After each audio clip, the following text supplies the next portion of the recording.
من فيض مولانا الغفور قرآن رب العالمين جاء لنا نبراس نور فيه السعادة واليقين أسمى المعاني في السطور نسمو بها دنيا ودين نلقى الشفاعة في النشور بدلائل النور المبين في حفظه تحلو الأمور ما خاب من يرجو المعين نلقى الشفاعة في النشور بدلائل النور المبين بدلائل النور المبين.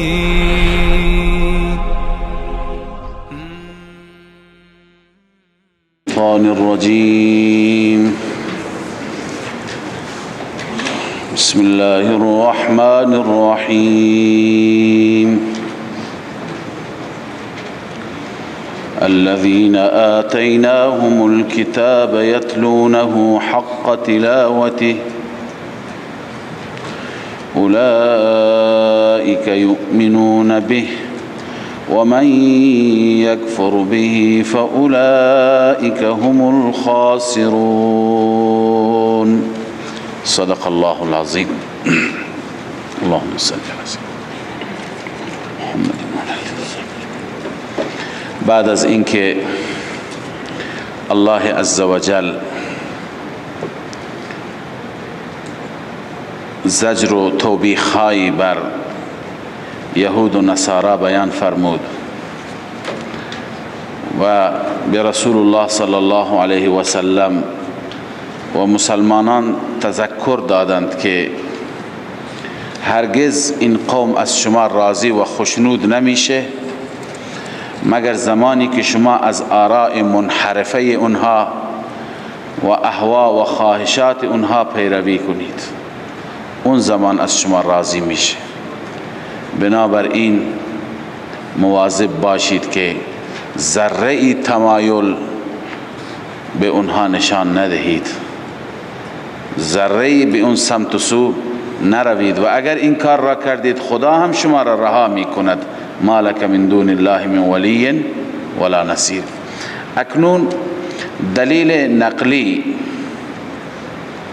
از اهل کتاب، از علماء اهل کتابی که اونها به صداقت و حقانیت این قرآن پی بردند.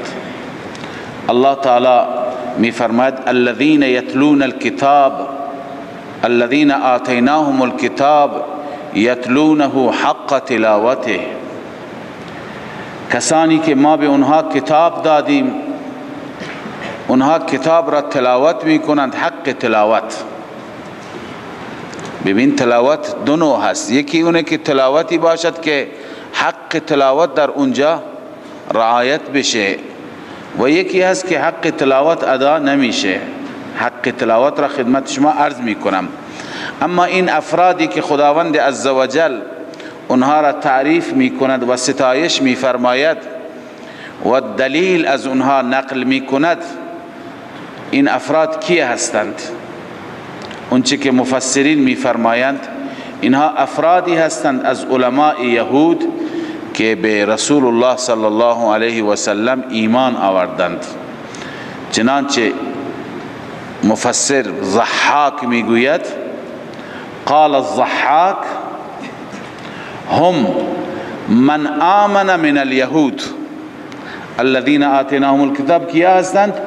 هم من آمن من اليهود كابن سلام و ابن سوریا و ابن یامین. عبدالله ابن سوریا، عبدالله ابن سلام و ابن یامین این علمایی بودند، علما و چهره‌های سرشناس یهودی که اینها ایمان آوردند. بحر المحیط، این عبارت مال بحر المحیط بود. لذا الله عزوجل از اینها به عنوان حقانیت دین مبین اسلام استدلال میگیرد. الله میفرماید الذین آتیناهم الکتاب، کسانی که ما به آنها کتاب دادیم، یتلونه حق تلاوته. ببینید یتلونه حق تلاوته را دو ترجمه میکنم. یکی یتلون تلاوت به معنی قرائت، ما قرآن را تلاوت میکنیم یعنی چی میکنیم؟ قرائت میکنیم. خب اگر قرائت باشد معنیش اینه که اونها تورات را قرائت میکنند همان گونه که حق قرائت چیه؟ همان گونه که نازل شده. حق تلاوت و حق قرائت چیه؟ همان گونه که نازل شده. یعنی تورات محرف را اونها تلاوت نمی کنند، تورات تحریف شده را اونها قرائت نمی کنند، اصل تورات را قرائت می کنند. اصل تورات را که قرائت بکنند، در اصل تورات بیان صداقت و اوصاف رسول الله صلی الله علیه و سلم وجود دارد. اینجاست که امام رازی رحمه الله می فرماید یقرؤونه حق قراءته کما انزل الله، اونها تورات را قرائت می کنند حق قرائت همان گونه که نازل شده.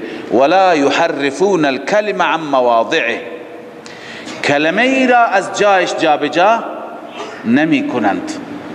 ولا یتأولونه علی غیر الحق، ولا یتأولونه علی غیر الحق، از خود تأویل هم نمی کنند، توجیه هم نمی کنند، تأویلات و توجیهات غیر حق. به عنوان مثال اوصاف رسول الله که توش آمده اونا تأویل نمی کنند، نه ایشون نیست، فلان صفت وجود ندارد، فلان صفت اضافه هست، نه، هیچ توجیه و تأویل نمی کنند، بلکه اون چه که حق تلاوت، حق تفسیر تورات هست، اون تفسیر را چی می کنند؟ درست بیان می کنند. پس یک معنی یتلونه چی هست؟ یقرؤونه، از تلاوت هست. اما معنای دیگری دارد. تلاوت یعنی اتباع. تلاوت یعنی چه؟ اتباع. ببینید بقیه ملاهای یهود تورات را اتباع نکردند. اگر اتباع می کردند تورات گفته که به محمد رسول الله صلی الله علیه و سلم چیکار کنید؟ ایمان بیاورید. اونها ایمان نیاوردند. اما این دسته که خداوند اونها را تعریف می کند، اینها چیکار کردند؟ تورات را اتباع کردند. یتلونه حق تلاوته ای یتبعونه حق اتباعه. یتلونه حق تلاوته یعنی چه؟ یعنی یتبعونه حق اتباعه، اینها اتباع می کنند، پیروی می کنند، واقعا حق اتباع را به جا می آورند. چنانچه اکرمه این معنا را ذکر کرد. اکرمه که شاگرد ابن عباس هست این معنا را ذکر کرد. بعداً به مخاطبین گفت مگر شما در قرآن نخواندید که قرآن میگوید والقمر اذا تلاها، والقمر اذا تلاها، ماه او را چی کرد؟ تلاها یعنی اتبعها، ما خورشید را تلاوت میکند یا اتباع میکند؟ اتباع.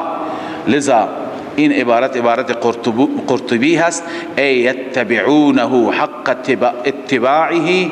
قال عکرمه اما سمعت قول الله والقمر اذا تلاها، والقمر اذا تلاها ای اتبعها. قرطبی.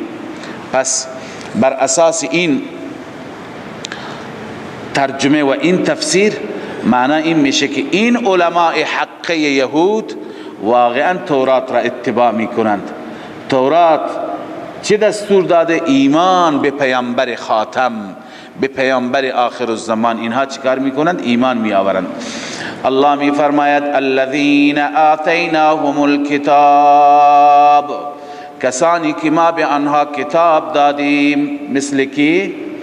عبدالله ابن سلام، عبدالله ابن سوریه و ابن یامین، کسانی که ما به آنها کتاب دادیم، یعنی علماء حق اهل کتاب، یتلونه حق تلاوته، آنها تورات را تلاوت میکنند حق تلاوت، یا تورات را اتباع میکنند حق اتباع.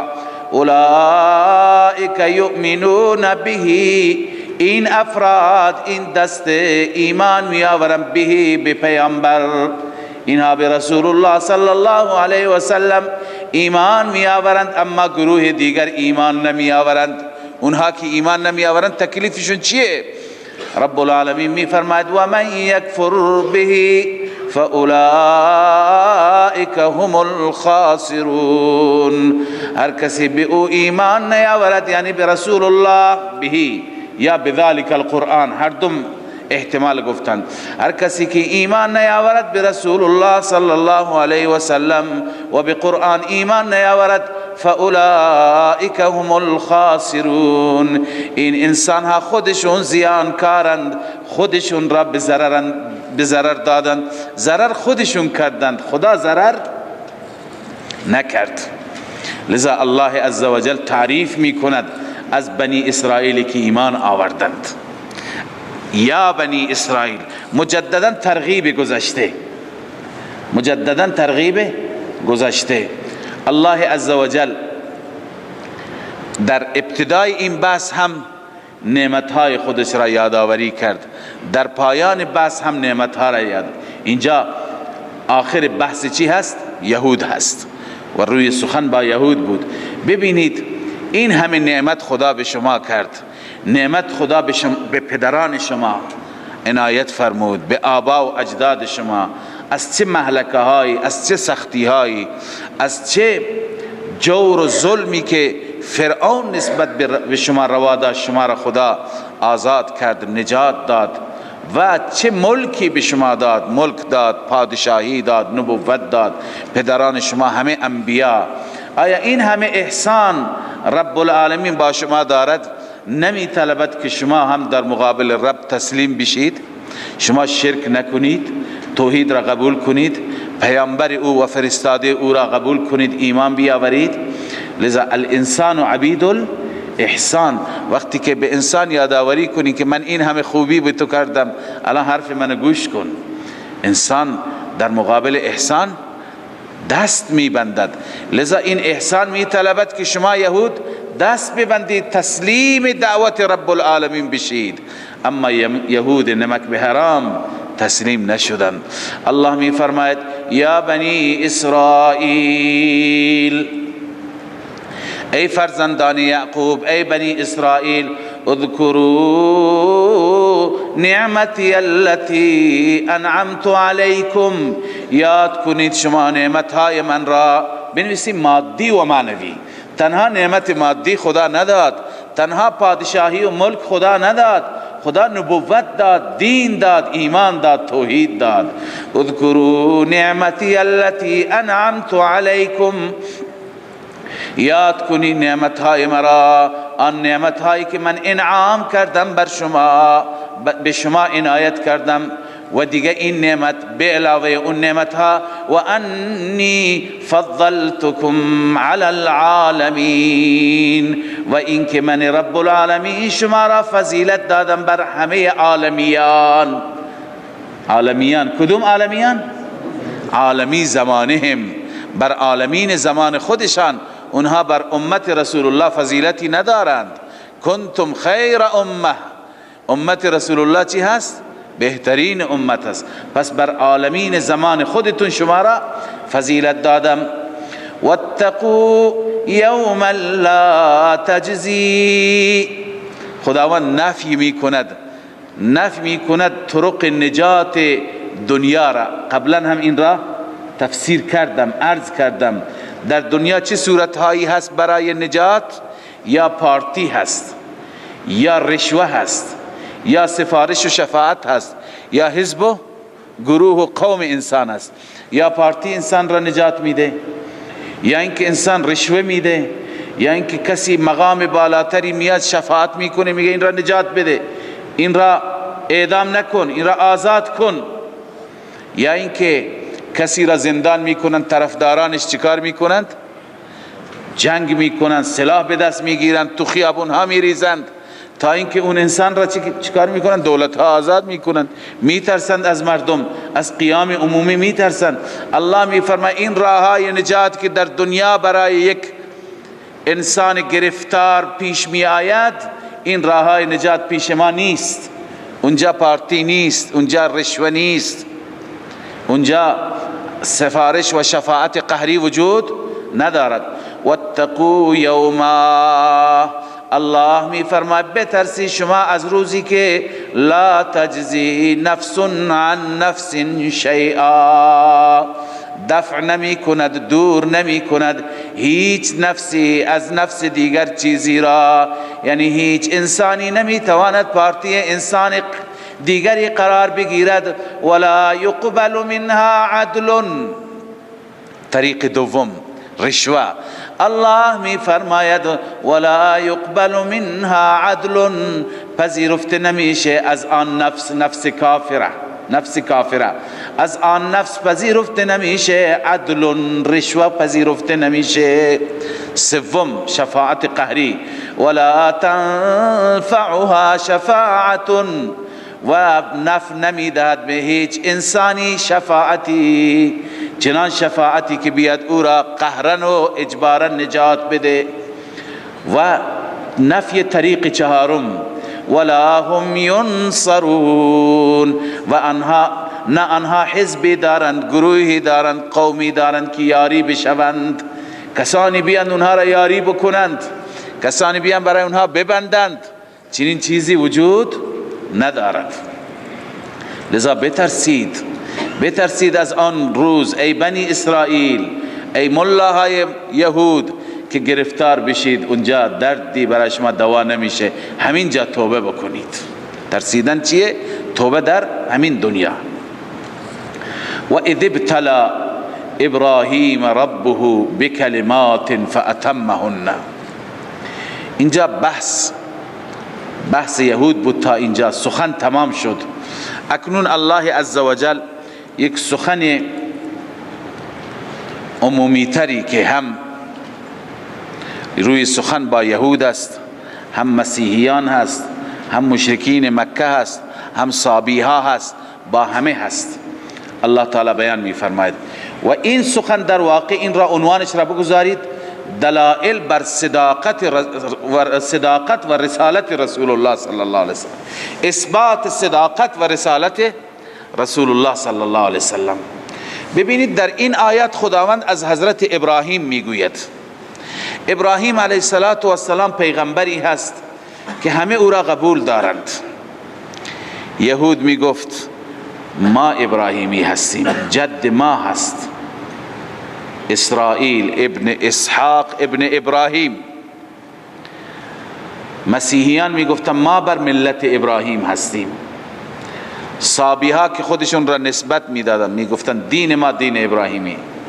مشرکین مکه میگفتن که ما ابراهیمیم، ما بر ملک ابراهیم هستیم، مکه مکرمه، ما بر خانه ابراهیم که بنا کرد کعبۃ الله هستیم، ما هستیم که روش ابراهیمی را داریم، نکاح ما، ازدواج ما، طلاق ما، همه زندگی ما بر اون روش هست. و مسلمانان ادعا دارن که ما ابراهیم هستیم. قرآن هم میگه ان اول الناس بابراهیم للذین اتبعوه و هذا النبی، نزدیکترین مردم به ابراهیم کسانی هستند که ابراهیم را پیروی بکنند و این پیغمبر هست. خب اکنون الله عزوجل چگونه اینجا عرض کردم بعثت و رسالت رسول الله را ثابت می کند؟ از طریق ابراهیم. آیا ابراهیم ابو الانبیاء شخصیتی هست که همه شما قبولش دارید؟ بله قبول داریم. ببینید ابراهیم و اسماعیل وقتی که این بیت را بنا کردند چه دعایی کردند؟ دعای اونها این بود ربنا وابعث فیهم رسولا من انفسهم، بار الها در میان این مردم مکه رسولی را مبعوث بفرما من انفسهم، از خود اونها باشد، از بطن مردم باشد، از متن مردم باشد که آیات تو را تلاوت بکند، مردم را تزکیه بکند، پاک بکند. خداوند می فرماید اون دعای ابراهیم باید مصداقی داشته باشد، اون دعای ابراهیم باید قبولیت و پذیرشی داشته باشد. لذا این محمد صلی الله علیه و سلم نتیجه همون دعا هست. اگر ابراهیم را قبول دارید این را هم قبول بکنید. این اولین دلیل که از داستان ابراهیم. و بعد از اون الله عزوجل می فرماید نه تنها ابراهیم، همه انبیا که اجداد شما هستند، اجداد شما اسرائیلی ها، اجداد شما یهودی ها و مسیحیان، مسیحیان هم اصلش بنی اسرائیلی بودند. همه انبیا به پیروان خودشان، به فرزندان خودشان چه وصیتی کردن؟ وصیت به توحید، وصیت به یکتاپرستی.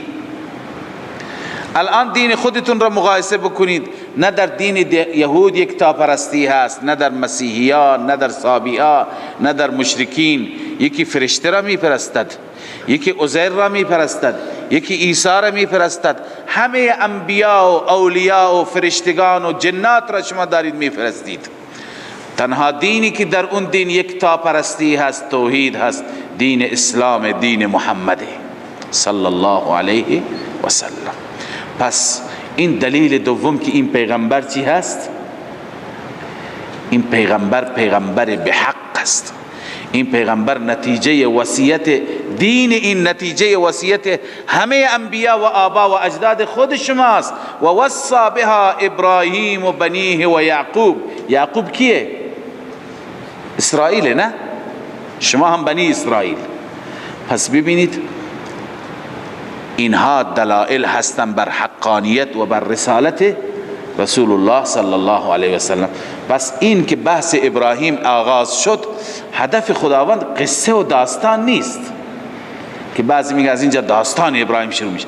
هدف الله عزوجل چیه؟ اثبات رسالت رسول الله صلی الله علیه و سلم. اما و اذ ابتلا بنویسید تمهید برای رسالت، این مقدمه ای هست برای رسالت. و اذ ابتلا ابراهیم ربه بکلمات، زمانی که امتحان کرد ابراهیم را ربش با کلماتی، فاتمهن، اونها را تکمیل کرد، نتیجه امتحان.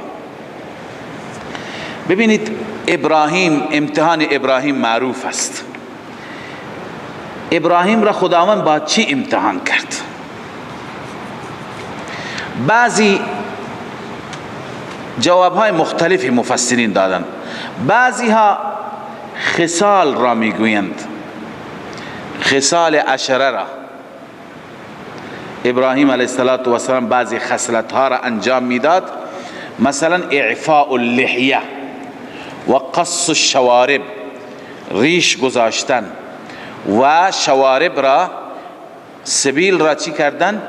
کوتاه کردن یا زدن. ناخنها را گرفتن. نتف الابط، زیر بغل مویش را گرفتن. حلق العانه، بهرحال این نظافت کردن، موی ناف را نظافت کردن، موها را گرفتن و مزمزه، استنشاق، در وضو مزمزه کردن، استنشاق کردن. اینا خصال عشره که در احادیث صحیح مسلم و بخاری هستند. اینها را گفتند که این کلمات هستند. خداوند با این کلمات ابراهیم را آزمایش کرد، ابراهیم هم درست انجام داد. و در حدیث شریف آمده که شما به هر حال به این خصال ابراهیمی شما هم عمل بکنید. اما خدمت شما عرض کنم، اساتید بزرگوار، مفسرین اعلام میفرمایند که اینها درسته، اینها هم سنت های ابراهیمی هستند، از روش های ابراهیمی هستند که در این دین هم به اونها چی میشه؟ عمل میشه. اما اینها نمیتوانند ابتلایی که خداوند در قرآن با چه آب و تابی از این ابتلا تعریف میکند، ابتلا، در این ابتلا ما هم موفقیم، ما هم کامیابیم، ما هم ریش میگذاریم، ما هم سبیل میزنیم، ما هم ناخن میزنیم، ما هم نظافت ها را انجام میدیم، مزمزه، استنشاق، وضو، فرق رأس، سر را از وسط، موها را 2 قسمت کردن، اینا همه خصال هستند. ولی نه، اون چه که علما محققین میگن، اون چه که ابتلاعات ابراهیم هستند، خداوند ابراهیم را در مال ابتلا کرد، در جان ابتلا کرد، در اولاد ابتلا کرد. در مال، جان، اولاد، فرزند. مالش را تقدیم کرد. وقتی که فرشته آمد، تمام دار و مدار ابراهیم همون 1 گوساله بود، دیگه چیزی نداشت. مهمان نوازی را ببین، او را به مهمان تقدیم کرد. فرزند را در راه خدا، تنها فرزندش اسماعیل بود در اون زمان، این را خدا گفت برای من قربان کن، قربانش کرد. جان خودش را برای توحید گفته شد تو را یا برگرد یا در آتش میاندازیم، تقدیم کرد، جانش را هم قربان کرد. این همه قربانی ها ابراهیم داد و داشت که شد خلیل خدا. این که خلیل خدا شد به خاطر چی؟ این همه قربانی ها. بهتره که من عبارت علامه اندلسی را در بحر المحیط هست بخوانم، اون جالب تره. میگه العاشر، اقوال زیاد نوشته، اما قول دوم، قول دهم، هی مبتلاه، ابتلا ابراهیم چی بود؟ هی مبتلاه به فی ماله و ولده و نفسه، اینکه خدا او را ابتلا کرد در چی؟ فی ماله و ولده و نفسه. ابراهیم را امتحان مالی کرد، امتحان در ولدش، امتحان در نفسش. ابراهیم چی کار کرد؟ فسلم ماله للضیفان، مال را تقدیم کرد برای مهمانان. و ولده للقربان، ام قربان، ولدش را تقدیم کرد برای قربانی. و نفسه للنیران، و نفس جان خودش را برای آتش. و قلبه للرحمن، و قلبه للرحمن فاتخذه الله خلیلا، قلبش را به رحمان داد، فقط گفت رحمان راضی باشد، الله او را خلیل گرفت، شد خلیل الله. متوجه هستید؟ پس این هست که ابراهیم علیه السلام در امتحان موفق شد. هدف تمام امتحاناتی که در مسیر زندگی داشت. لذا الله می فرماید و اذ ابتلا ابراهیم ربه، فضیلت اول بانی کعبه، زمانی که الله ابتلا کرد ابراهیم را، ربش الله او را امتحان کرد بکلمات. پس کلمات خصال 10 نیستند، بلکه با چند چیز، با قربانی های مال و جان و اولاد. فاتمهن، نتیجه امتحان، ابراهیم آنها را تکمیل کرد، تمام کرد. یعنی در امتحان چی شد؟ موفق شد، پیروز شد. قال انی جاعلک للناس اماما، انعام اول. الله عزوجل به ابراهیم گفت ای ابراهیم من تو را قرار میدم برای مردم امامی، امام مردم میشی. بعضی متاسفانه از اینجا که نمیفهمند قرآن را، میگه درجه امامت بالاتر از نبوت است، در حالی که این امامت یعنی نبوت. کی گفته این امامت غیر نبوت است؟ امام یعنی قدوه مردم، پیشوای مردم، امام مردم. انبیا هستند که امام مردم هستند، همه انبیا امام هستند. امامت جایگاه دیگری نیست. انی جاعلک للناس اماما، اماما یعنی چی؟ نبیا، پیغمبری من تو را قرار میدهم. چنانچه علامه بحر المحیط، علامه اندلسی در بحر المحیط میگه قال اهل التحقیق، محققین گفتند والمراد بالامام ها هنا النبی، مراد از امام اینجا چیه؟ پیغمبر، نبی. ای صاحب شریعت متبع، ای ابراهیم من تو را صاحب شریعتی قرار میدم که چی میشوی؟ اتباع میشی، پیروی میشی، صاحب شریعت متبع. پس امام به این معنی هست، نه امام به معنی امامتی که ما جدا یک ساخته جدا بافته از نبوت داشته باشیم. الله می فرماید قال انی جاعلک للناس اماما، ای ابراهیم من تو را برای مردم امام قرار میدم، پیشوا قرار میدم، الگو. ابراهیم الگو شد یا نه؟ یهودی میگه ابراهیم مال منه، مسیحی میگه مال منه، مشرک میگه مال منه، مسلمان میگه مال منه. برای همه الگو هست، چون که ابراهیم مورد قبول همه هست. قال ومن ذریتی، ابراهیم میگه بار اله از اولاد من چی؟ الله عز وجل میگه قال لا ینال عهدی الظالمین، لا ینال عهدی الظالمین. عهد من، عهد مراد از عهد چیه؟ فالمراد من العهد الامامه، این عهد امامت. وليست هي هنا الا النبوه. آلوسی میگه مراد غیر از نبوت چیزی دیگه نیست. یعنی نبوت را من نمیدهم به ظالمین، به گناهکاران. عنایت بفرمایید ما یکی از عقایدمان عصمت انبیا هست. ما اهل سنت معتقد هستند که انبیاء خدا همه از گناه معصومند، همه از گناه پاکند. بلکه عقیده صحیح اینه که اونها نه قبل از نبوت گناه میکنند نه بعد از نبوت گناه میکنند. هیچ وقت از انبیا گناه صادر نمیشه،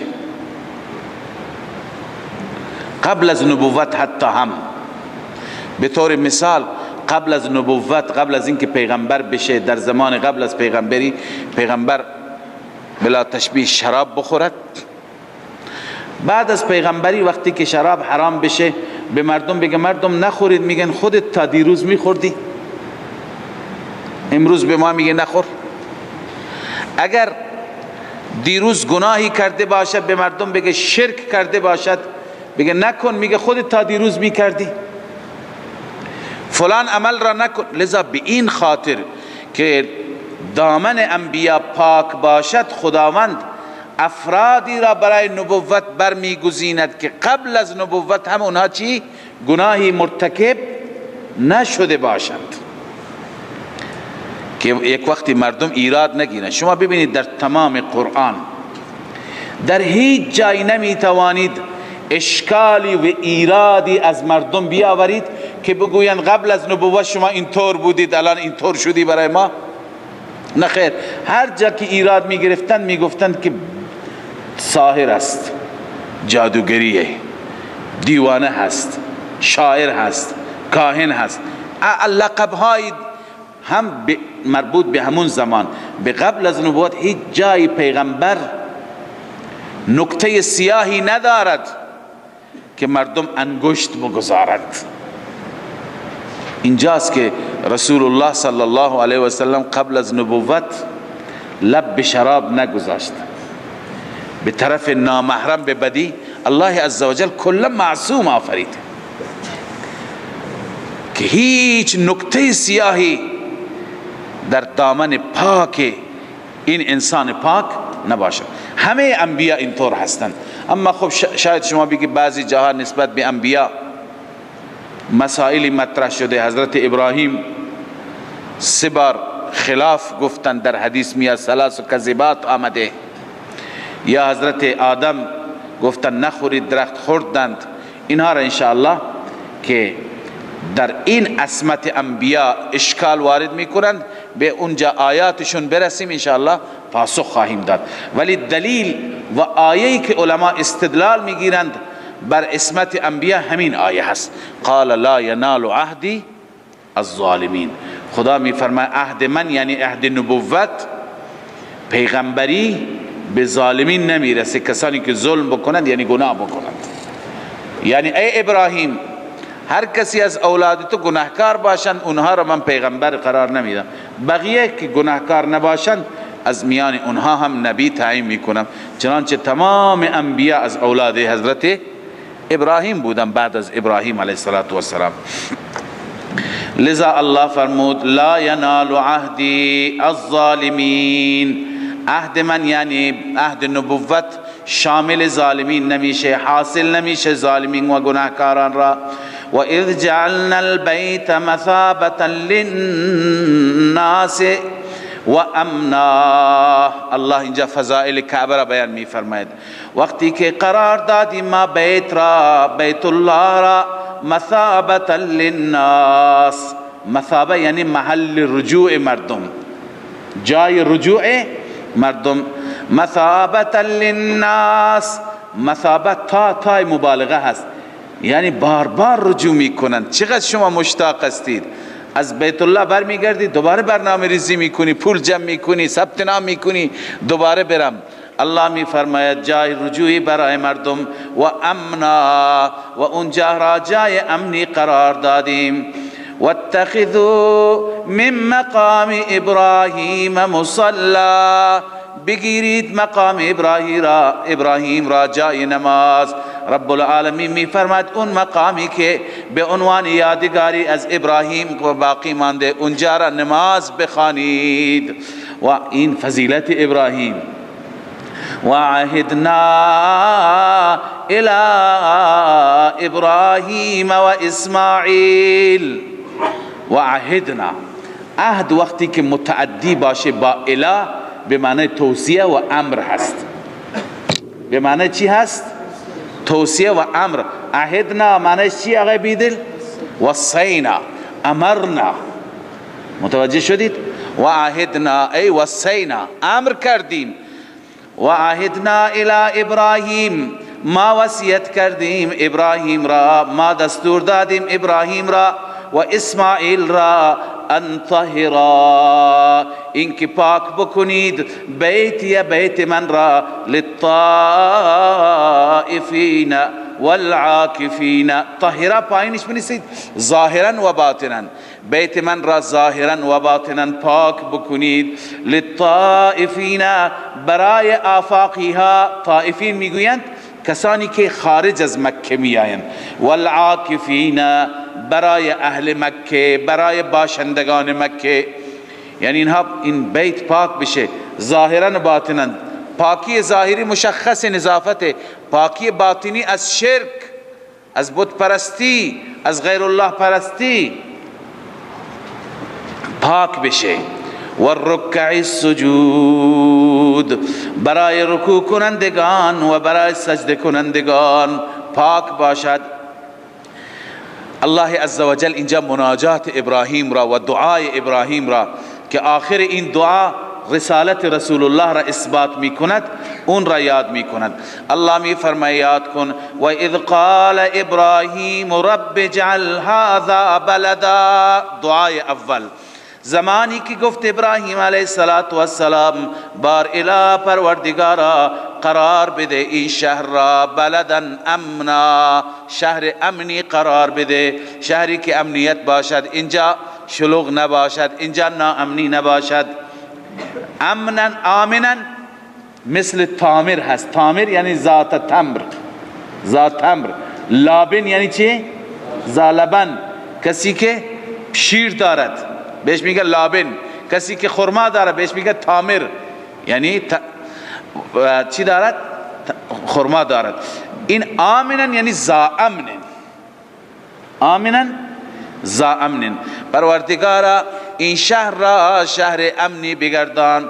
ورزق اهله من الثمرات، دعای دوم پروردگارا رزق بده اهل این را، اهل مکه را، من الثمرات از انواع میوه ها. وادی لم یزرع هست، اینجا آبی نیست، اینجا زمینی برای کشت و کشاورزی نیست، ولی خدایا به اینها انواع میوه ها بده. تمام میوه های دنیا را میبینی در مکه مکرمه وجود دارد. من آمن منهم بالله والیوم الآخر. ابراهیم علیه السلام از یک تذکری که قبلا خدا بهش داده درس گرفته. قبلا برای پدرش دعا کرد، خداوند فرمود نه، شما اجازه ندارید که برای کسی که مشرک هست دعا بکنید. بعد از اون ابراهیم علیه السلام وقتی که متوجه شد که پدر بر شرک مرده دیگه دعا نکرد. لذا ابراهیم تصورش این بود که هر دعایی را فقط برای مؤمن بکنیم. لذا گفت خدای هر کسی که از اهل مکه ایمان به خدا و روز آخرت دارد به اونها رزق بده. به اونها چی بده؟ رزق بده، یعنی به کفار نه. اما ببینید لطف و اخلاق الهی را، قال تخلقوا باخلاق الله، معنیش همینه. قال ومن کفر فامتعه، ابراهیم فقط به مؤمنان نه، ومن کفر هر کسی که کفر بکند هم فامتعه قلیلا، چند روزی در دنیا او را من متاع میدهم، یعنی چند روزی در دنیا بهره میگیرد، استفاده میکند در دنیا. ثم اضطره الى عذاب النار، سپس چون که فقط دنیا داشته، دین نداشته، ایمان نداشته، کفر داشته، سپس او را وادار میکنم به عذاب آتش، عذاب النار فی الاخره.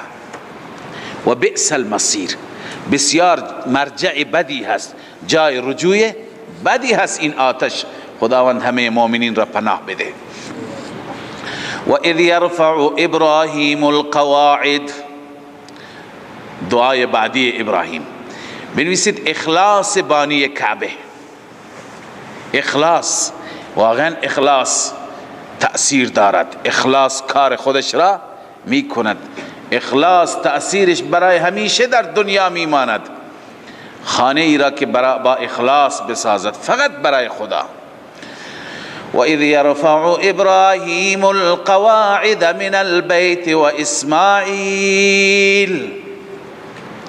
زمانی که بلند کرد ابراهیم قواعد بیت را، ستونهای بیت را، پایه های بیت را، و اسماعیل هم باش همگام بود، کمک میکرد، بلند کرد.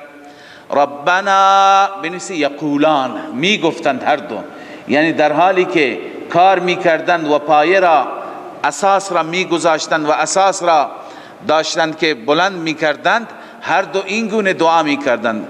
ربنا تقبل منا، بار الها پروردگارا قبول بفرما از ما، انک انت السمیع العلیم، بدون شک پروردگارا تو سمیع هستی، همه دعاها را میشنوی. العلیم، علیم هستی، احوال قلب را میدانی، احوال قلب را میدانی. بله، این عرض کنم که ابراهیم علیه السلام و اسماعیل میگه که آنچه که ما میگیم هم تو میدانی، آنچه که ما در دل داریم هم تو میدانی، میشنوی و میدانی. ربنا واجعلنا مسلمین لک، این تتمه همین دعای مذکور است، تکمیل این دعا است. ربنا واجعلنا، بار اله قرار بده ما هر دو را، مسلمین لک، دوتا مسلمان، دوتا منقاد، دو نفر مطیع برای تو، ما در بس در اختیار تو باشیم، در بس فقط از تو اطاعت بکنیم. و من ذریتنا امتا مسلمتا لک، پروردگارا از اولاد ما قرار بده امتی که مسلمتا لک، تسلیم بشه در مقابل تو، منقاد و مطیع دستور تو باشد. الله میفرماید اونها این دعا را کردند و همچنین ارنا مناسکنا، به ما نشان بده مناسک را، یعنی احکام حج را. ارنا یعنی علمنا، ارائه به معنی تعلیم هست. پروردگارم به ما آموزش بده، به ما یاد بده قواعد حج را، احکام حج را. و تب علینا، بر ما رجوع کن. تب علینا، ببینید توبه تا توبه هست. توبه عموم مردم برای چی هست؟ برای کفاره سیئات، برای آمرزش گناهان، اما توبه خواص برای آمرزش گناهان نیست. خواص و انبیا گناه ندارن، توبه اونها برای رفع درجات هست. توبه اونها چی هست؟ برای رفع درجات. آلوسی میگه و توبت خواص الخواص لرفع الدرجات والترقی في المقامات. و توبت خواص الخواص لرفع الدرجات والترقی في المقامات، در مقامات مختلف ترقی و پیشرفت کردن، مقامات اخروی. پروردگار و توب علینا یعنی درجات ما را بیفزا. انک انت التواب الرحیم، بدون شک تو تواب هستی، توبه پذیر هستی، الرحیم مهربان هستی. این دعای دوم بود. و دعای سوم ببینید از این دعا رسالت رسول الله صلی الله علیه و سلم چی میشه؟ اثبات میشه. الله می فرماید ربنا وابعث فیهم رسولا، پروردگارا مبعوث بگردان، تعیین بفرما، فیهم رسولا در میان این اهل مکه، رسولا پیامبری که منهم از خودشان باشد، از جای دیگه نیاد، از خودشان باشد. از اینجا بشریت رسول هم ثابت میشه، از خودشان باشد، بشر باشد. یتلو علیهم آیاتک، فریضه رسول، آیات تو را بر اینها تلاوت بکند، قرائت بکند.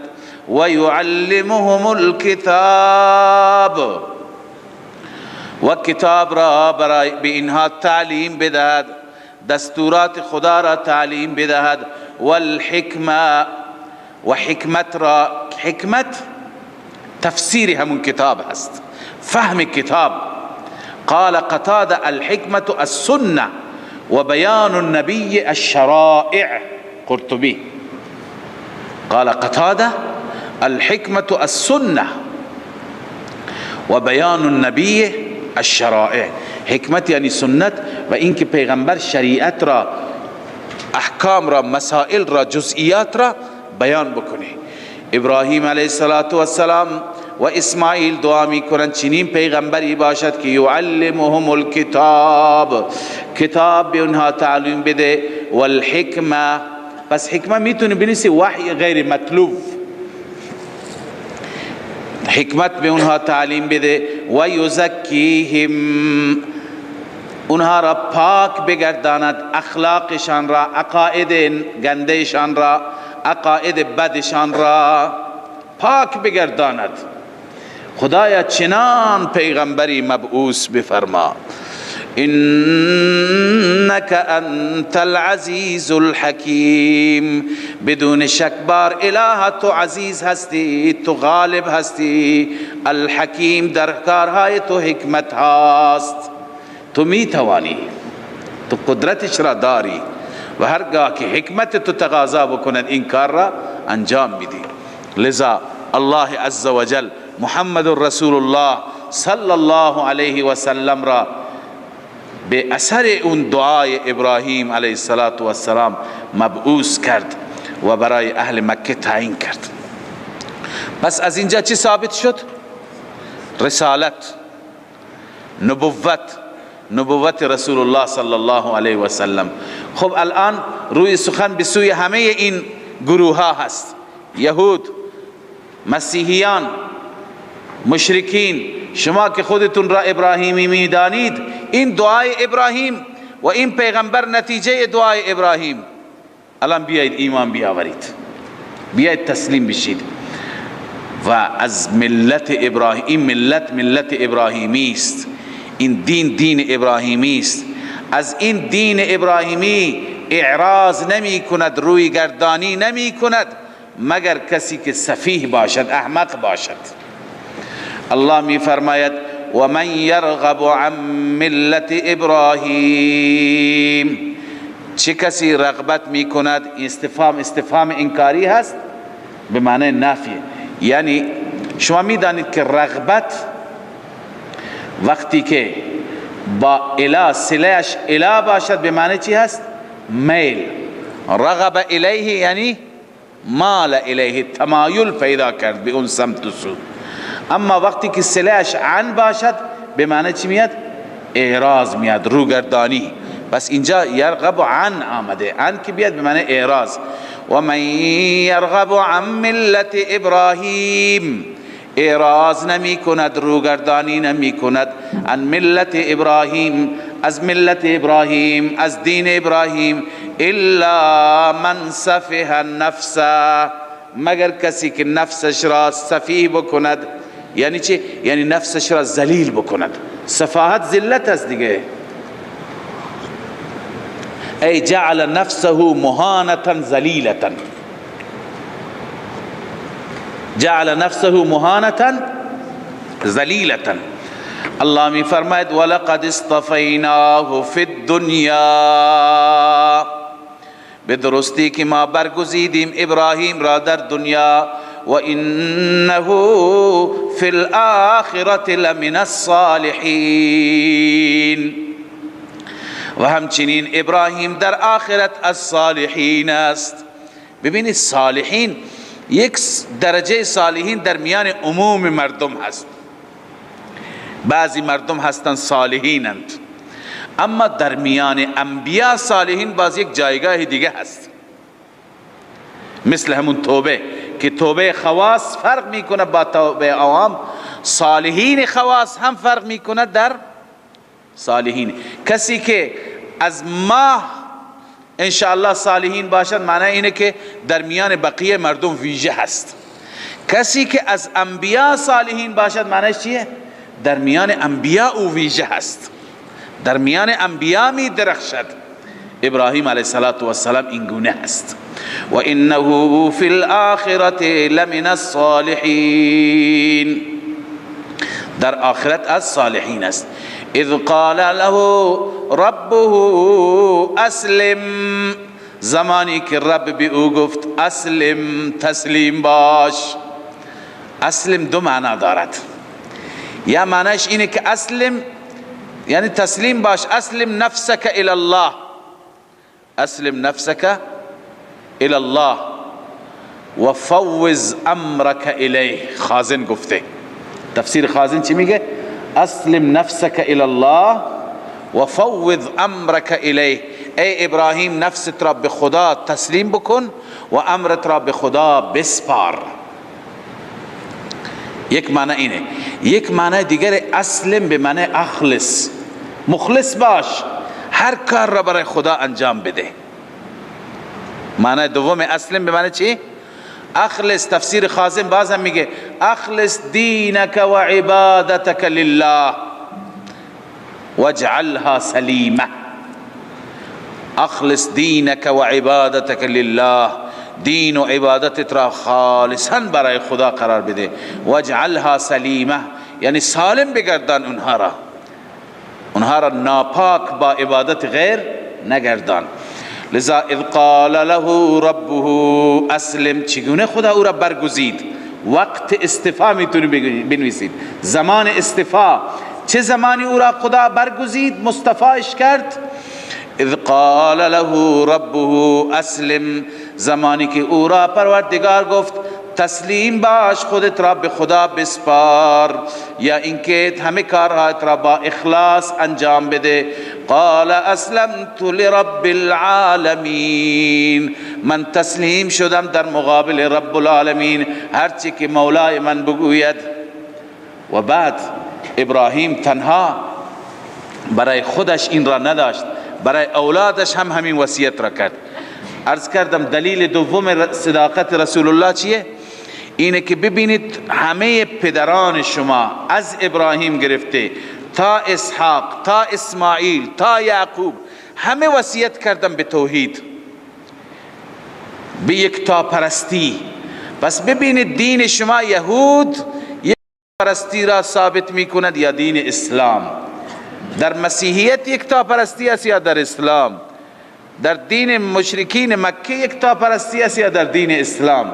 به این نتیجه میرسیم در دین اسلام. پس نتیجه اینه که این پیغمبر به حق است.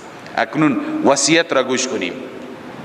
و وصا بها ابراهیم و بنیه و یعقوب، وصیت کرد به همین اسلام ابراهیم فرزندان خودش را و یعقوب وصیت کرد یا بنی ان الله اصطفى لكم الدین، ای فرزندان من به درستی که الله برگزید برای شما دین را. ببینید عزیزان، یک نکته هم از اینجا بگیرید که با ارزشترین سرمایه برای فرزندان ما چی هست؟ آموزش دین، توحید و اخلاق.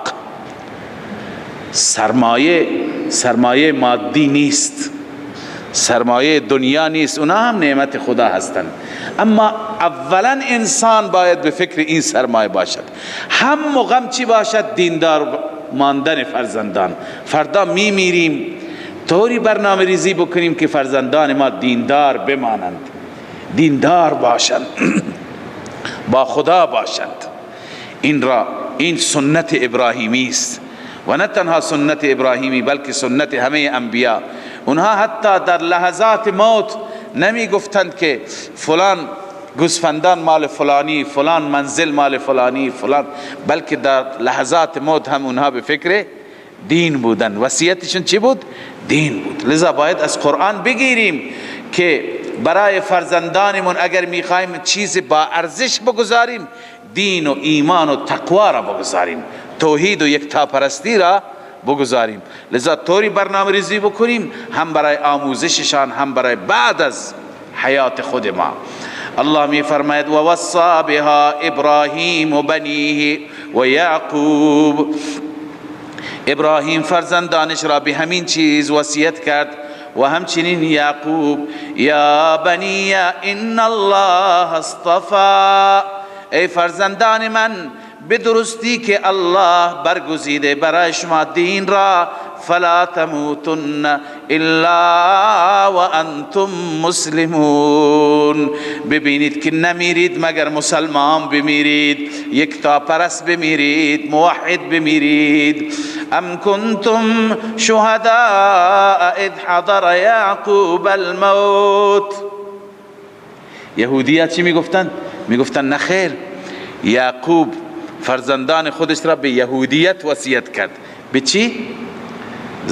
یهودیت وصیت کرد، در حالی که یهودیت بعد از یعقوب درست شد.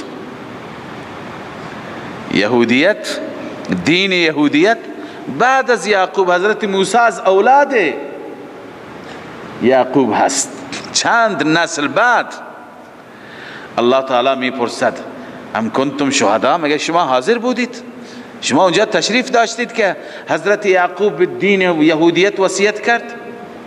لذا این جواب سؤال اونهاست. لما قال اليهود للنبي صلی الله علیه و سلم، زمانی که یهود به رسول الله گفت الست تعلم ان یعقوب، آیا تو نمیدانی زمان که به درستی یعقوب لما مات، وقتی که فوت کرد، وصى بنیه بالیهودیه، فرزندان خودش را وصیت کرد به چی؟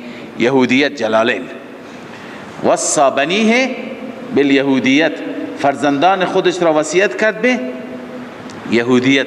الله می فرماید ام کنتم شهدا، آیا شما حضور داشتید اذ حضر یعقوب الموت، وقتی که حاضر شد یعقوب را موت، یعنی اسباب موت، مریضی موت.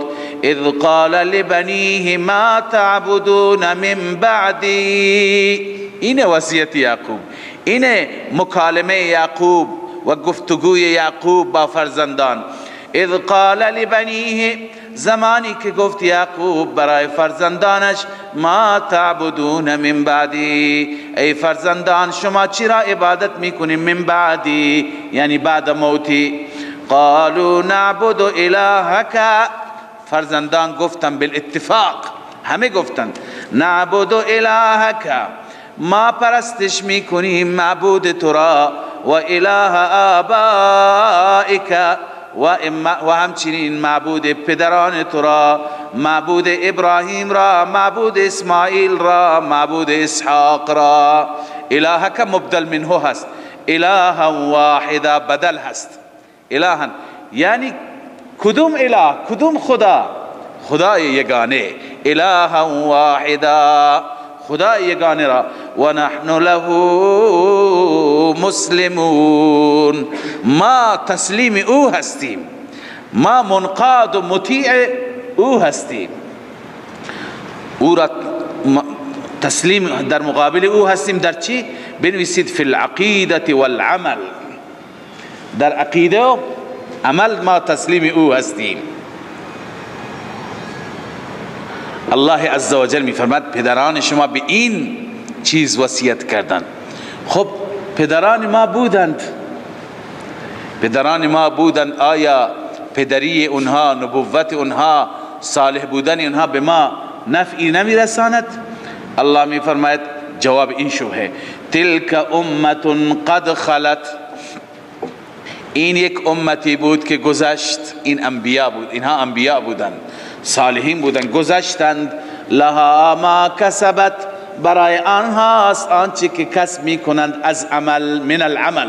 ولکم ما کسبتم، برای شماست آنچه که شما کسب میکنید از عمل.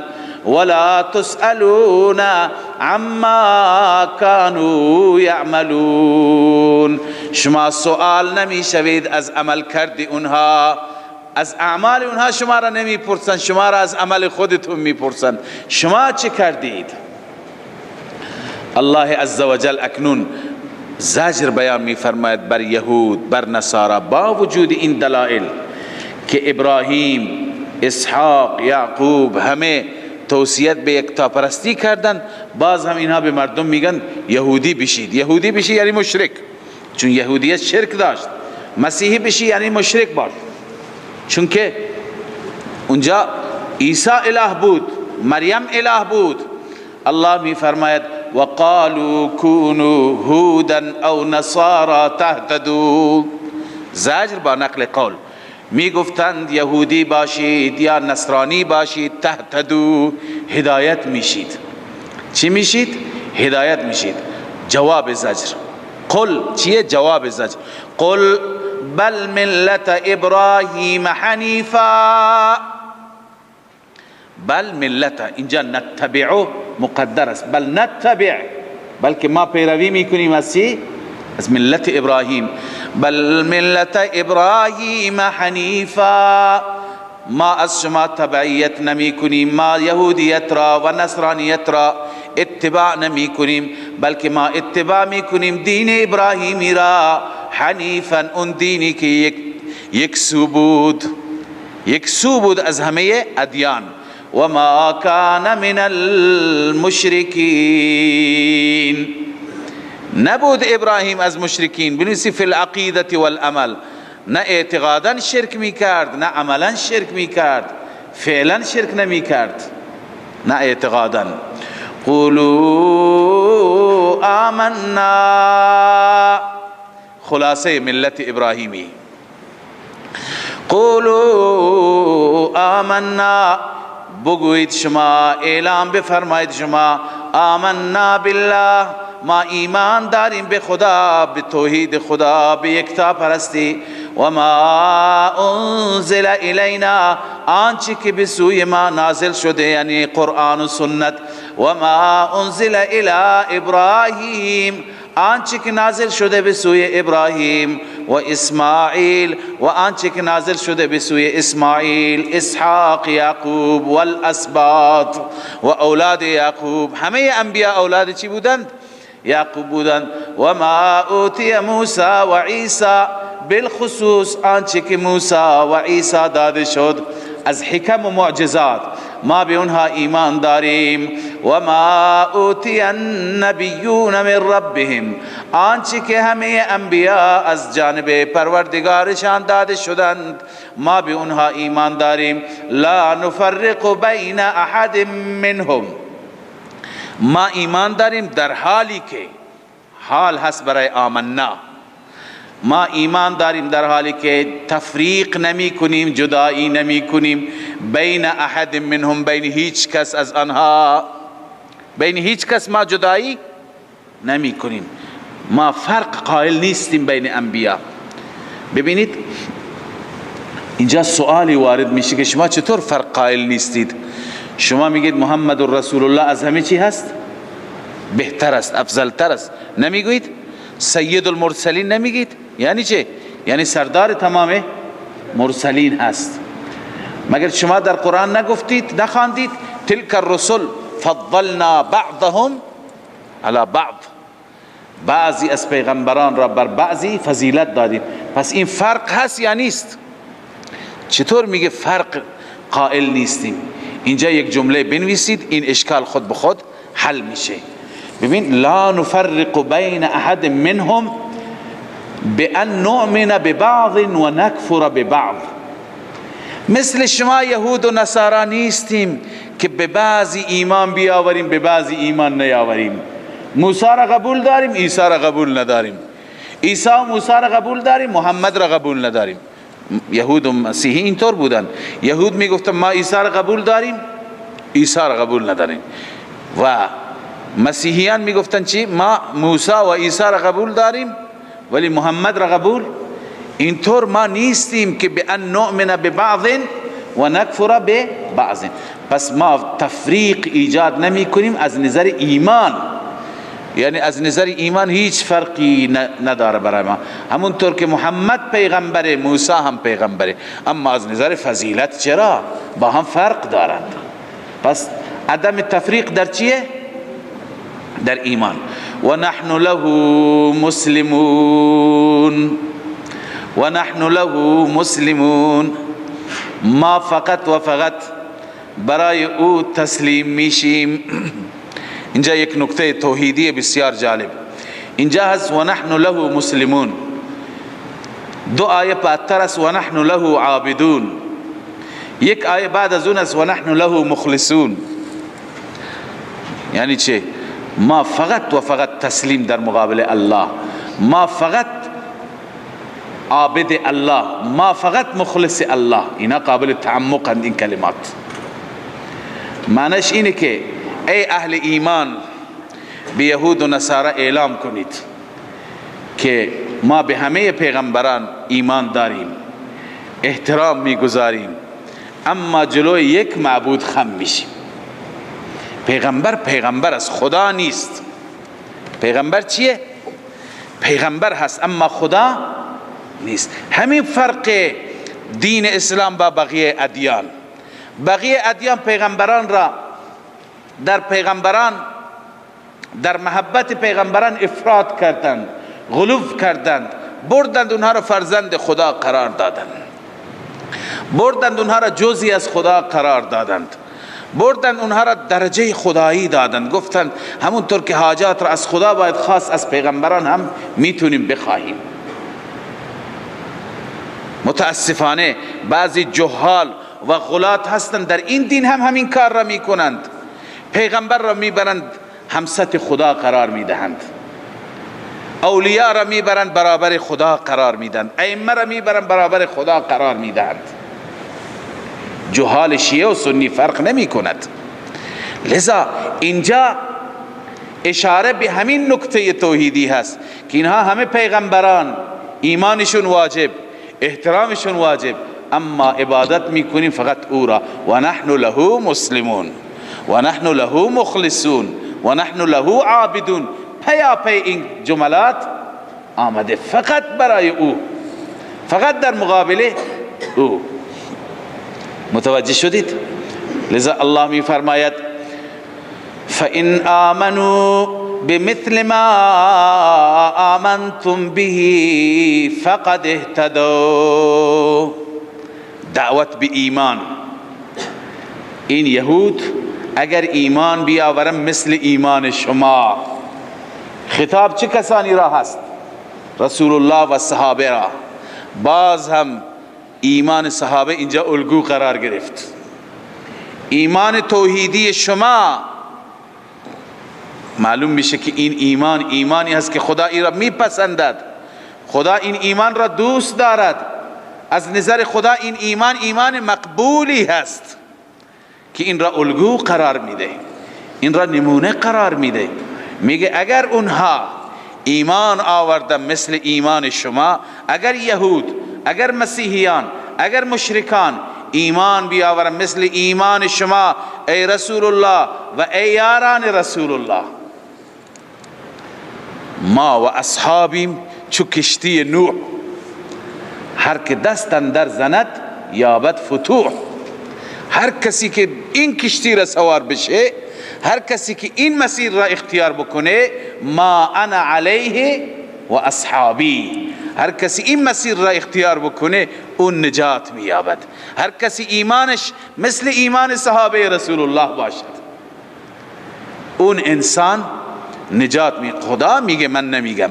فَإِنْ آمَنُوا بِمِثْلِ مَا آمَنْتُمْ بِهِ فَقَدْ اهْتَدَوْا، اگر آنها ایمان بیاورند مثل آنچه که شما ایمان آوردید، فقد اهتدوا، به درستی که آنها بر هدایت آمدند، هدایت یافته شدند، راه هدایت را پیدا کردند.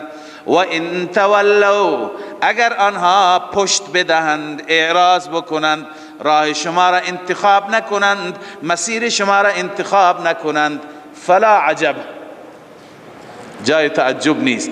فانما هم فی شقاق، جز این نیست که آنها در شقاق هستند، در خلاف هستند. اونها دارن با شما مخالفت میکنن، خب مخالفت اونها به ما آسیبی نمیرساند، نه. فسیکفیکهم الله، حتما شما را کافی است الله، یا ان قریب شما را الله کافی است. الله کفایتتون میکنه، الله شما را از شر اونها چی؟ نجات میده. و هو السمیع العلیم، آن اللهی که سمیع است، السمیع لکل شیء، العلیم بکل شیء، اون اللهی که هر چیز را میشنود، هر چیز را میداند. لذا الله کفایتتون میکنه، غم نخورید، نه هراسید، نه ترسید. صبغت الله، بگویید ما رنگ خدایی را قبول کردیم. قولوا قبلنا صبغت الله، اصلش اینه. ببین یهودی ها برای یهودیت آرم و علامت خاصی داشتند، مسیحیان برای مسیحیت هم علامت خاصی داشتند. می گفتند هر وقتی که بچه‌ای تازه متولد می شد، این بچه را چیکار می کردند؟ یک رنگ مخصوص زردی بود، معمودیه می گفتند. این بچه را در اون رنگ رنگالود می کردند، می گفتند الان صار نصرانیه، الان نصرانی شد. هر یکی برای خود شعاری دارد. بچه‌ای که در اسلام پیدا میشه چیکار میکنیم؟ در گوش شهادتین میخوانیم، اذان میگوییم، اقامه میگوییم. بر خصال ابراهیمی که یکی از خصال ابراهیمی چی است؟ ختنه هست. لذا اینها آرم و شعارهای دین اسلام هستند. اونها شعارهایی برای خودشون داشتند، علائمی برای دین خودشون داشتند. الله می فرماید صبغت الله، شما بگوید ما رنگ شما را نمیخوایم، ما رنگ خدایی میخوایم. رنگ خدایی چیه؟ توحید هست، یکتا پرستی هست. و من احسن من الله صبغا، چه کسی بهتر هست، زیباتر است از الله از نظر رنگ؟ یعنی اون رنگی که الله بده، چه رنگی از او بهتر؟ که اون رنگ چیه؟ توحید. و نحن له عابدون، بنویسید بیان صبغت الله. بیان صبغت الله، رنگ خدایی چیه؟ اینه که ما فقط خدا را عبادت کنیم، موحد باشیم، یک تا پرست باشیم. و نحن له عابدون، ما فقط و فقط او را عبادت میکنیم، او را پرستش میکنیم، غیر او را پرستش نمی کنیم. قل اتحاجوننا فی الله، این زجر برای اهل کتاب. ای اهل کتاب، با وجود این همه دلایل هنوز با ما بحث میکنید؟ هنوز با ما جدل دارید؟ اتحاجوننا فی الله، آیا با ما بحث میکنید؟ فی الله تفسیر مدارک نوشته فی توحید الله، در توحید الهی، در حالی که و هو ربنا و ربکم، اون الله رب ماست و رب شماست. ولنا اعمالنا ولکم اعمالکم، برای ما اعمال ما، برای شما اعمال شما. و نحن له مخلصون، بار سوم آمد. اول و نحن له مسلمون، اینجا و نحن له عابدون، اینجا و نحن له مخلصون. ما فقط و فقط برای او مخلص هستیم، یعنی عبادتمون را خالص برای او قرار میدیم. لا لغیره، بنویسید لا لغیره. اخلاص چیه؟ قال سعید بن جبیر الاخلاص الا تشرك فی دینه.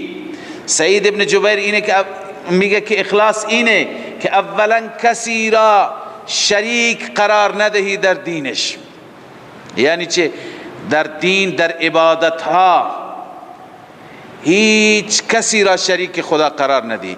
نماز برای خدا، رکوع برای خدا، سجده برای خدا، طواف برای خدا، فریاد از خدا، نذر و نیاز و خیرات و صدقه برای رضای خدا، گوسفند میکشی برای رضای خدا. همه طاعات، عبادات، زبانی، جانی، مالی برای خدا باشد. و نحن له مخلصون معنیش اینه. و همچنین ولا ترائی احدا فی عمله، کسی را در عملش نشان ندی، که نشان بدی که من برای کسی دیگه عمل میکنم، برای غیر خدا نه، چنین نباشی. الله می فرماید و نحن له مخلصون، ما فقط و فقط مخلص او هستیم. ما عباداتمون را فقط برای او انجام میدهیم. خب ای معشر یهود، ای جماعت یهود، این بود وصیت ابراهیم، این بود وصیت فرزندان ابراهیم. اما با وجود این باز هم میگویید که ابراهیم یهودی بود و نصرانی بود. ام تقولون، زجر با نقل قول، ام تقولون به معنی بل تقولون. بنویسید یا معشر الیهود و النصارى، ای جماعت یهود و نصارا. ام تقولون، آیا شما میگویید، بلکه شما میگویید ان ابراهیم و اسماعیل، بدرستی که ابراهیم و اسماعیل و اسحاق و یعقوب و الاسباط و اولاد آنها کانوا هودا او نصارا، یهودی بودند یا نصرانی بودند، در حالی که و ان حدثت الیهودیت و النصرانیت الا بعدهم، یهودیت و نصرانیت بعد از اونها به وجود آمدند. شما میگی اونها یهودی بودند؟ قل اانتم اعلم ام الله، آیا شما عالم تر هستید یا خدا؟ شما بیشتر میدونید یا خدا؟ و من اظلم ممن کتم شهادتا عنده من الله،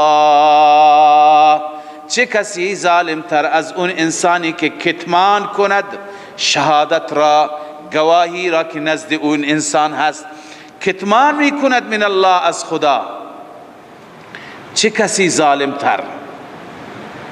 ببینید چه شهادتی، شهادت التوراة والانجیل على الانبیاء كانوا على التوحید والحنیفیه. تفسیر کبیر، تفسیر کبیر میگه این شهادت تورات و انجیل بر همه انبیاء این است. شهادت التوراة والانجیل على الانبیاء، بر انبیاء این است که کانوا على التوحید، همه این پیغمبران بر توحید خدا بودند، والحنیفیت، همه بر دین چی بودند؟ حنیفی بودند، یک تا پرست بودند، یک سو از ادیان دیگه بودند. پس شما میدونید که اینها همه یک تا پرست بودند، خدا پرست بودند، موحد بودند، باز هم میگه یهودی و نصرانی بودند. شهادت التوراة والانجیل على الانبیاء كانوا على التوحید والحنیفیه. تفسیر کبیر. ومن اظلم ممن كتم شهادة عنده من الله، چه کسی ظالمتر از اون انسانی که کتمان میکند شهادتی که نزد او هست از الله. وما الله بغافل عما تعملون. رب العالمین غافل نیست از اعمال شما، از آنچه که شما عمل میکنید. چه عملی میکردن؟ من کتمان شهاده، شهادت را کتمان میکردن. خدا غافل نیست یعنی چه؟ فیعاقبکم علیه، خداوند شما را چی میکند؟ عذاب میده بر این کتمان شهادت. تلک امة قد خلت لها ما کسبت، اون جمله گذشته دوباره تکرار میشه. اینها انبیا هستند، پدران شما هستند، ولی شما را از اعمال اونها نمیپرسند و اونها را از اعمال شما نمیپرسند. شما برای خودتون فکری بکنید، فکری بردارید. ببینید این جمله چرا تکرار شد؟ علامه آلوسی میگه این جمله به این خاطر تکرار شد که در دل یهود، در ذهن یهود، در طبع یهود افتخار به پدران و به گذشتگان جای گرفته بود. فقط اونها دلشون جمع بود که ما آقازاده هستیم، ما پیغمبرزاده هستیم. خداوند بار بار برای تأکید که اگر آقازاده هستی باش، اگر پیغمبرزاده و آخونزاده هستی باش، ولی بدان که شما را خداوند از اعمال خودتون میپرسه، نه از اعمال پدرانتون. پدران برای شما نمیتونن کاری انجام بدهند. تکریر لما تقدم، آلوسی میگه تکریر لما تقدم، این تکرار جمله گذشته هست. للمبالغه فی التحذیر، مبالغه میکند الله تعالی در تحذیر که یعنی خیلی برحذر باشید، خیلی بترسید. اما استحکم فی الطباع، از آن چیزی که در طبیعت ها جای گرفته بود، من الافتخار بالآباء والاتکال علیهم، از این که شما به پدرانتون افتخار میکنید و به اونها اتکا دارید، از این برحذر باشید. روح المانی، از این برحذر باشید، این کاری برای شما انجام نمیده، برای خودتون فکری بردارید. الله می فرماید تلک امة قد خلت، این امتی هست، جماعتی هست که قد خلت، گذشت، رفتن به ملاقات الله. لها ما کسبت، برای آنهاست عمل کرده اونها آنچه که کسب کردند. ولکم ما کسبتم، برای شماست عمل کرده شما، کسب شما. ولا تسألون عما كانوا يعملون، شما سؤال نمیشوید، بازخواست نمیشوید از اعمال اونها، بلکه شما را از اعمال خودتون میپرسند. اونها یهودی بودن، نصرانی بودن، به قول شما، شما برای خودتون فکری بردارید، بیایید موحد باشید، یک تا پرست باشید، خدا را عبادت کنید که فردا نلنگید به بارگاه رب العالمین. و آخر دعوانا ان الحمد لله رب العالمین. من فيض مولانا الغفور قرآن رب العالمين، جاء لنا نبراس نور فيه السعادة واليقين، أسمى المعاني في السطور نسمو بها دنيا ودين، نلقى الشفاعة في النشور بدلائل النور المبين، في حفظه تحلو الأمور، ما خاب من يرجو المعين، نلقى الشفاعة في النشور بدلائل النور المبين، بدلائل النور المبين.